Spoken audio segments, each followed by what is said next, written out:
What's up, Retro Maniacs? Joe Day coming at you from Mike's Retro Trading Cards. And on today's video, I finally did it. I pulled the trigger. I secured my Grail card. We're going to crack open a beer, talk about it. But before we get to that, Mike, hit the music.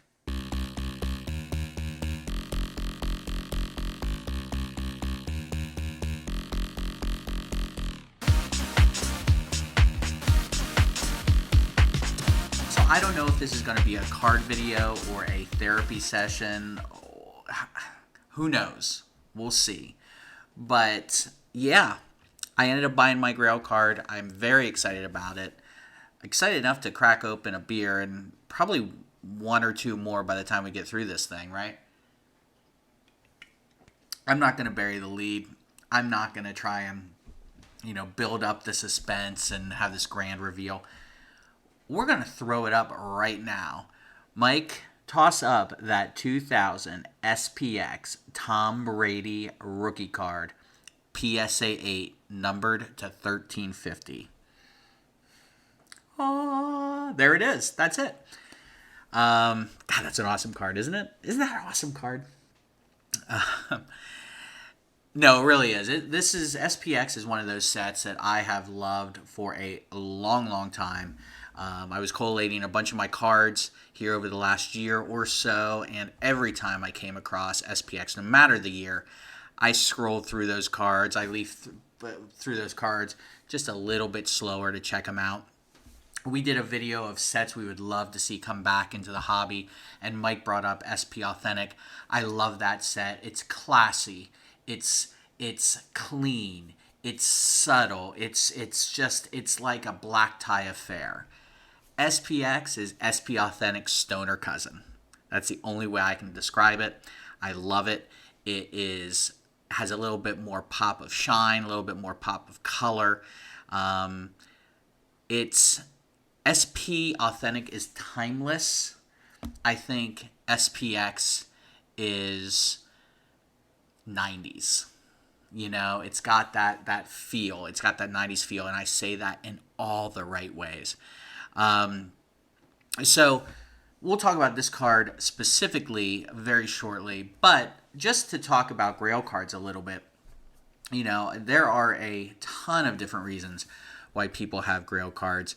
It could be the end of a rainbow for someone. They need that 5 of 5 to finish their rainbow run. Or it could be a card you had when you were growing up that your parents sold at a garage sale and you'd love to get back.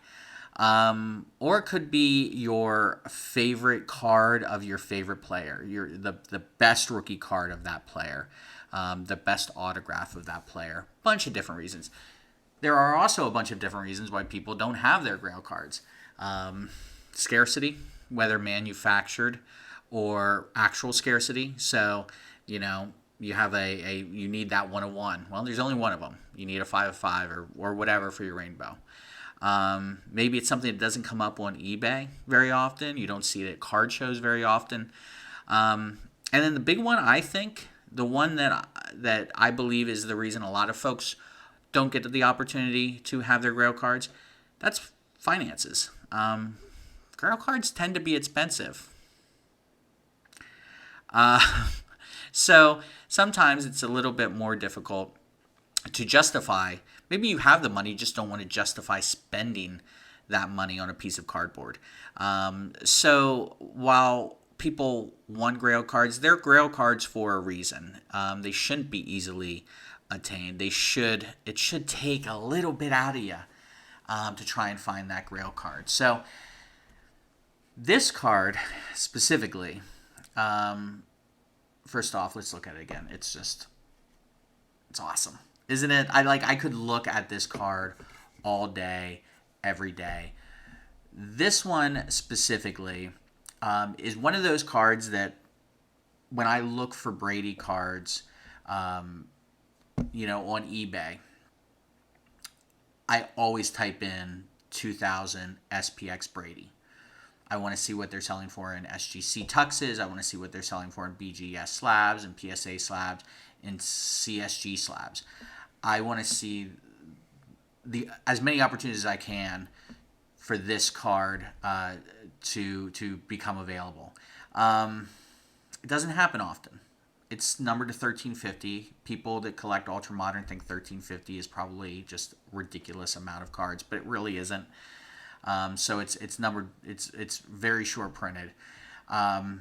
So it doesn't come up that often, and it doesn't come up in a grade that's affordable. I talked about this for our national preview.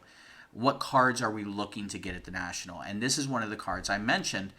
And I remember saying specifically to Mike and EP, I want to see it in a collector's grade, a PSA or SGC or BGS, a 6, 6.5, 7, 7.5. Something that is not so highly graded that it is out of my league financially. I brought some cards to potentially trade to get into a card like that. But unfortunately, none of those cards in that grade were readily available. There were a few that were in 9s and 10s, but again, those were well beyond my price range.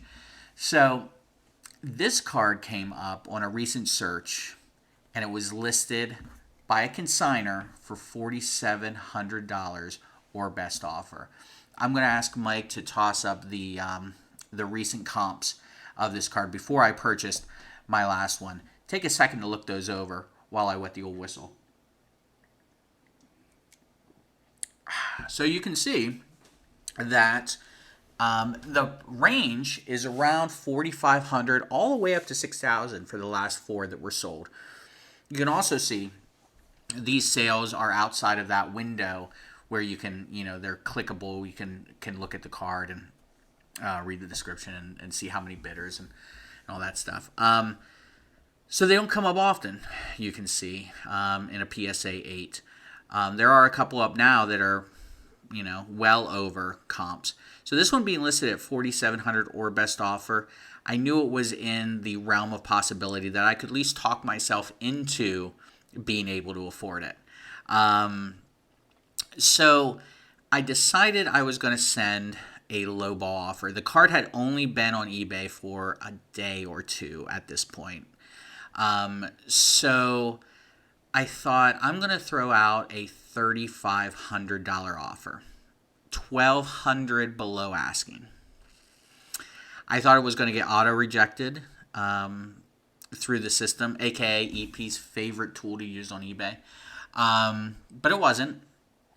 I thought it was going to get instant rejected by the consigner, but it wasn't. He actually countered at $4,200.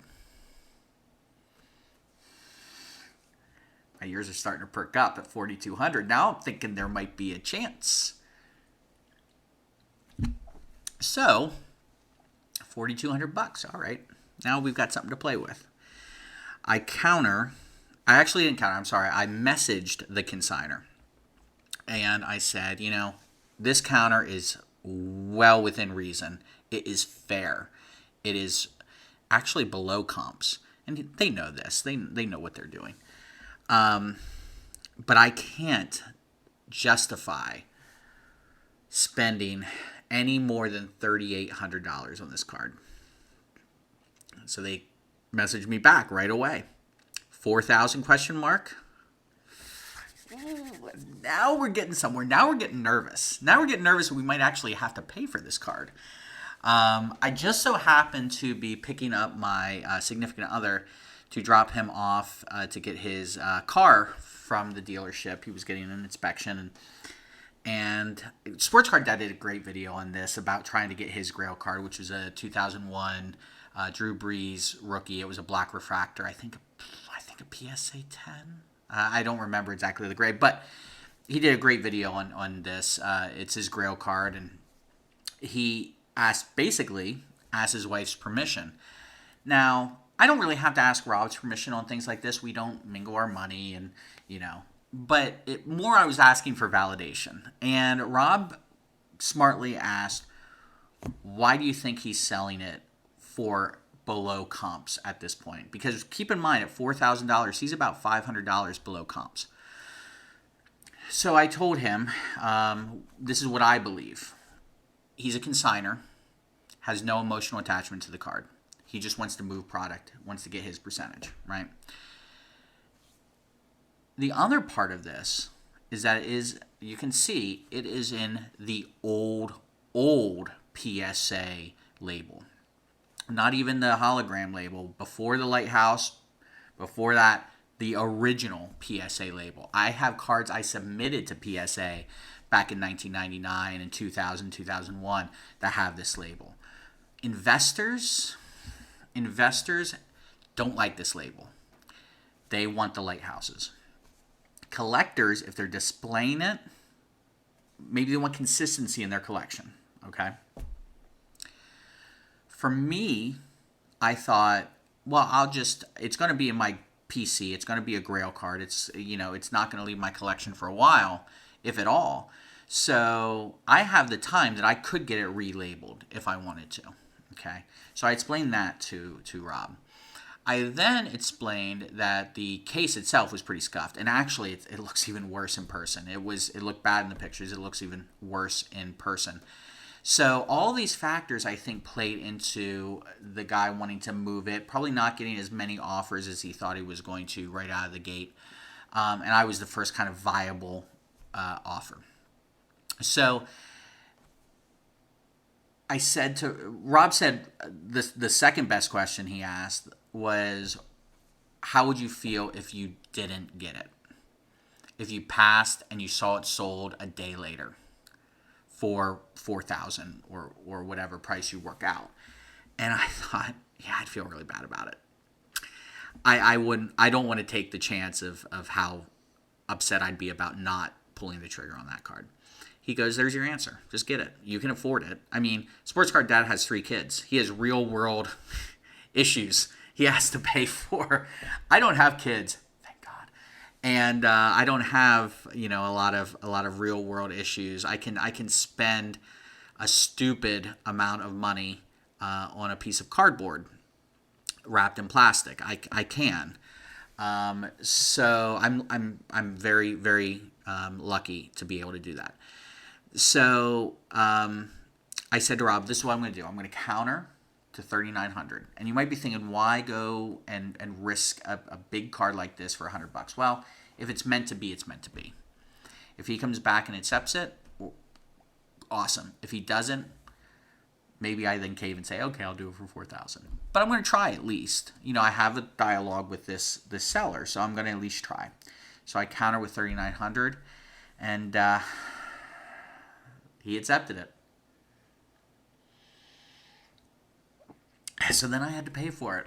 So, yeah, that's a therapy session right there. I had to pay for a $3,900 piece of cardboard wrapped in plastic. It's kind of like Christmas Eve. You're really, really excited thinking about the gifts that you're going to get the next day. And then you get the gifts the next day, and the dopamine levels kind of drop a little bit because you're not anticipating. Now you have them. There's no anticipation. So you kind of lose that. I kind of feel that. I've only had it for a week now, I believe, but you do get that sense that what did I just do? Why did I do that? Now, I just saw a PSA 9 of this card sell for almost $9,000, so I feel really good about paying $3,900 for a PSA 8. And I will say, I throw PSA under the bus a lot. It's a PSA 8. It's a very clean card. It's a nice example of this card. It's got 3 really sharp corners. I think it's a PSA 8 because of the top right corner has some whitening. But otherwise, it's a really, really nice card. And I think it's going to look absolutely beautiful in a new Lighthouse slab. So I'm going to be sending this one off to get reslabbed here shortly, probably after Labor Day. I'm going to be mailing it out. To get it out there. So it's going to cost me probably an extra $100. So that $3,900 versus $4,000, that $100 I saved, I'll probably be using to get it reslabbed. So it kind of all worked out in the end. In terms of justifying buying it, I'm going to do that by selling off some of my Brady's, and I've already started that. I've sold probably about $800 worth of Brady cards here in the last week or so. They're cards that they're not as scarce. So, numerous content creators, numerous card folks have said the phrase, they let you buy them back. I completely agree with that philosophy. These are cards that I could get down the road if I wanted to. But I want to be able to justify this card and pay, curb some of the expenses of this card. I also got lucky. I have a lot of credit card rewards points I'll be using for this purchase, and the timing just worked out perfectly. I had gotten my back pay for some overtime I had, which added up to a decent chunk of change. So in my real world job. So yeah, all of those things kind of factored in. It kind of all came together at a perfect moment. I don't know if I didn't even have to give Rob a ride to his dealership, his car dealership. Would I have bought it? I mean, him giving me that validation was a big factor of it too. So there's all these things that went in to kind of push me over the edge. But that's it. That's my journey. I will say one more thing about this set, specifically the 2000 SPX. One of the first cards I bought when I got into the hobby was a Sean Alexander rookie card. He was on my fantasy team back in 2005, helped me win a championship. I think against Mike. I think. He was a first-round draft pick back in 2000. So his rookie from SPX that year was an RPA. The high draft picks got RPAs. So it's a piece of jersey from a photo shoot and an autograph. Could you imagine if Tom Brady had an RPA from this set? It would be the highest valued Tom Brady card in existence without question, in my opinion. Base card, base Tom Brady card, because the RPAs and SPX were base cards. So could you imagine? But anyway, that's it. That's my journey. I hope you've enjoyed listening to this journey. I've really enjoyed talking to you about it. It has been a good therapy session. Makes me feel even better about purchasing this card. And I want to hear from you guys. What is the one card that you consider your Grail card? And do you have it? Or is it unattainable for you for one of many reasons? Let's hear from you folks. Let's hear why you do or don't have your Grail card and why it is your Grail card. So that's all I have for you today. I hope you've enjoyed it, and we will catch you on the next one.